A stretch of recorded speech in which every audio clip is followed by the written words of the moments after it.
era todo mundo reclamando que tinha indenização de R$10, de R$15. E aí apareceu o edital do Pensando Direito.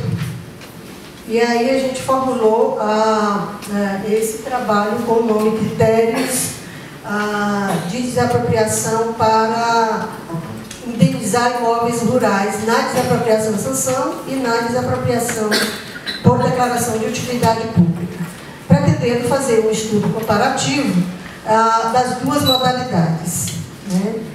O comparativo é complicado, especialmente, já estou me precavendo aqui pelos pareceres da última análise, porque a pesquisa já teve a última análise, a gente está fazendo as considerações da última análise para entrega do produto final.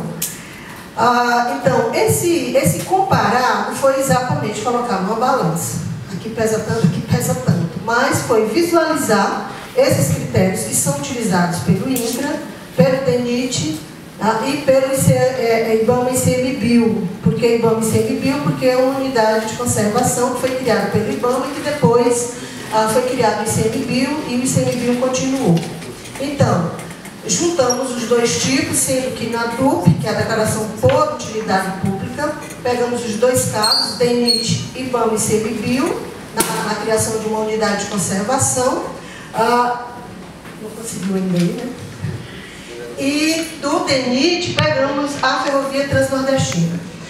Colocamos no projeto também a desapropriação para fazer 5 barragens sobre o Rio Parnaíba, chamado Projeto Parnaíba, que é um projeto considerado pelos seus idealizadores como politicamente correto, porque não é a barragem como o Grande Ponte, né, o Grande Lago, mas pequenos lagos que vão produzir energia por conta da queda d'água. Né? Então, são 5 barragens. A questão é que, no decorrer, descobrimos que, de fato, não havia nenhuma previsão ainda para as barragens, portanto, nenhum processo para analisar, e aí acabamos colocando no relatório apenas as informações de como anda a pesquisa. Aí acabou que, de processos, a gente encontrou os processos do INCRA. Aí do INCRA a gente pegou os processos administrativos, que a desapropriação, a sanção, ela tem a fase, obrigatoriamente, a fase administrativa e a fase judicial. Então, pegamos processos administrativos e processos judiciais.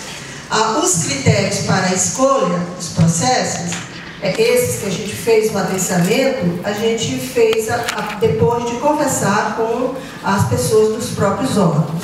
Então, a gente ia linkando critérios, né, a partir das conversas, e depois a gente fez a escolha dos processos. No caso do DENIT, o DENIT resolveu fazer a desapropriação totalmente pelo judiciário. Na fala do procurador, o procurador diz que foi para garantir o contraditório, porque aí o desapropriado sempre estaria com o defensor público ou com o advogado. E na fase administrativa não haveria isso. Na verdade, a gente viu que não foi bem isso, porque o que mais aconteceu no processo foi violação do contraditório e do devido processo legal. Mas foi essa a justificativa. Então foram 568 processos. Acho que até agora não conseguiu. Vamos ter aqui, para ele me orientando aqui, que eu estou dizendo aqui tudo de memória. Então foram 568 processos desapropriados num tempo de menos de 2 anos. Né? Então, aí o que nós fizemos? A gente já sabia, por conta da outra pesquisa, a gente já sabia que a gente tinha uma massa de dados muito grande, porque a gente sabia da quantidade de desapropriação do DENIT e sabíamos da quantidade de processos lá da reforma agrária e dos processos da Serra da Capivara. Então, foi o meu trabalho de mestrado e doutorado, a Serra da Capivara, e enfim, eu já sabia que havia muitos, e eu nunca tinha trabalhado, aliás, na verdade, nunca fiz pesquisa quantitativa. Mas aí, quando a gente fez a proposta, a gente começou a achar que seria importante a gente ter essa fonte de informação. E fizemos uma longa conversa, eu acho que eu está ali discretamente, é a minha bolsa aí. Estou toda atrapalhada hoje com o horário. Então, a gente sabia que tinha essa massa de dados e fizemos uma longa discussão sobre como fazer esse uso, como juntar o quantitativo e o qualitativo. Primeiro, com a habilidade da coordenadora que não tinha habilidade para trabalhar com pesquisa quantitativa. E acabamos com a consultoria de um estatístico lá da universidade, acabamos decidindo só formular os bancos de dados. E os bancos de dados para dizer, essa empiria tem isso, né, de informação quantitativa. Daqui, aí nós não usamos o banco de dados para escolher os casos e fazer o adensamento. Porque aí a gente ia cair na amostra e eu tenho, enfim, muita ignorância sobre isso e muito preconceito. E acabamos não fazendo isso para escolher os processos para fazer adensamento. Então, ainda não resolvemos ainda aqui, mas eu vou passando aqui. Então, eu coloquei aqui, primeiro, o que nos levou a fazer esse projeto para o Pensando Direito. O que nos levou foi o fato de a gente ter uma oportunidade de adensar um aspecto da pesquisa, que eram os critérios de avaliação, e a linha apresentada pelo Pensando Direito era muito específica, tão tal que o título do projeto é quase o título lá da linha, era quase a mesma coisa. Então a gente viu a adequação. Depois a gente se arrependeu um pouco, né, porque o Pensando Direito tem pouco tempo, você não respira, você não vive, você enlouquece para fazer uma coisa em 6 meses. Né? Então você se desespera, né? Você se desespera para fazer tudo isso em 6 meses, e aí depois a gente viu que o que seria a solução virou um grande problema, porque praticamente a gente abandonou a outra pesquisa para fechar o Pensando Direito. Mas enfim, aí nós colocamos aqui como problema empírico, porque essa terminologia, desde o meu trabalho no mestrado, eu chamo isso de problema empírico. Tá? A discussão de pesquisa empírica, para mim, direito, é extremamente nova. Agora, desde 2000 que eu uso esse termo problema empírico, porque eu não me satisfazia com aquela história da questão. Ora, quando eu faço a questão, isso não é necessariamente um problema que está me movendo, é uma pergunta. Mas o problema que está me movendo é muito mais amplo. E aí, com a minha orientadora na época, acertamos que a gente ia chamar isso de problema empírico. Depois a gente encontrou algumas referências na metodologia, mas nada tão específico que diga isso. Mas eu continuo trabalhando com essa história do problema empírico. Então, no problema empírico, nós formulamos um longo tempo para desapropriação e sanção, que encarece a reforma agrária, e assenta famílias em processo lento, e também um longo tempo para a regularização fundiária das comunidades quilombolas. A gente tem uma previsão aí que a gente precisaria de umas 3 ou 4 vidas para acontecer a regularização fundiária prevista, né, para as comunidades quilombolas. A outra coisa, o prazo custíssimo na desapropriação por utilidade pública. Então, quando as pessoas ligavam, eu coordeno um grupo de Direitos Humanos e Cidadania, e a gente não separa o tripé, a gente faz tudo, né, pesquisa, extensão e ensino.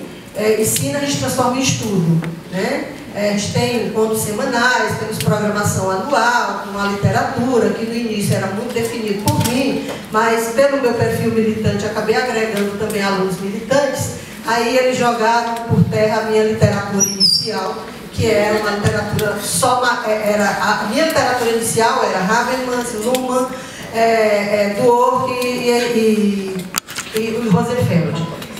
E aí, esse ano a gente está relendo um monte de coisas de Marx, e aí é uma briga para a gente conseguir produzir um diálogo daí.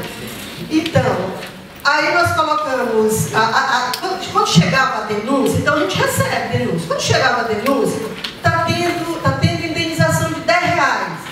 Aí a gente ia para pedir um carro na universidade, para ir à comunidade, para verificar. Quando a gente chegava lá, já tinha o alvará para receber.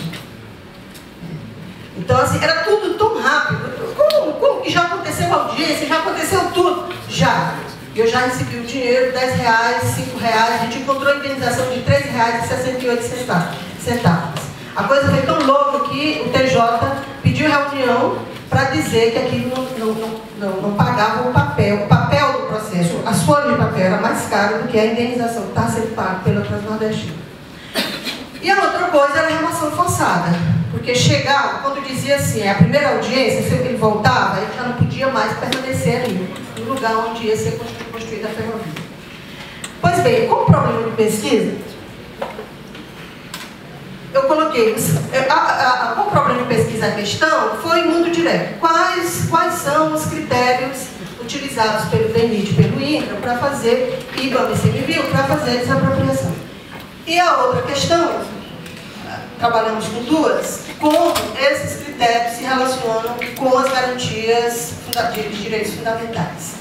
Tá? E aí, por isso, a gente puxou a questão como se relaciona com gênero, geração, raça, etnia e tal. Aí, nossa primeira barreira foi o comitê de ética. Por isso eu fazia a pergunta aqui ontem. Porque nós mudamos para o comitê de ética, no período que o comitê de ética estava mudando a direção, e a pesquisa tinha tudo a queima-roupa. Aí passamos um mês esperando e o processo não foi avaliado. Aí eu fui lá, eu conversei com o presidente do comitê de ética, olha, a gente tem prazo, não podemos mais esperar. E aí sentei com ele para dizer, para a gente tirar os procedimentos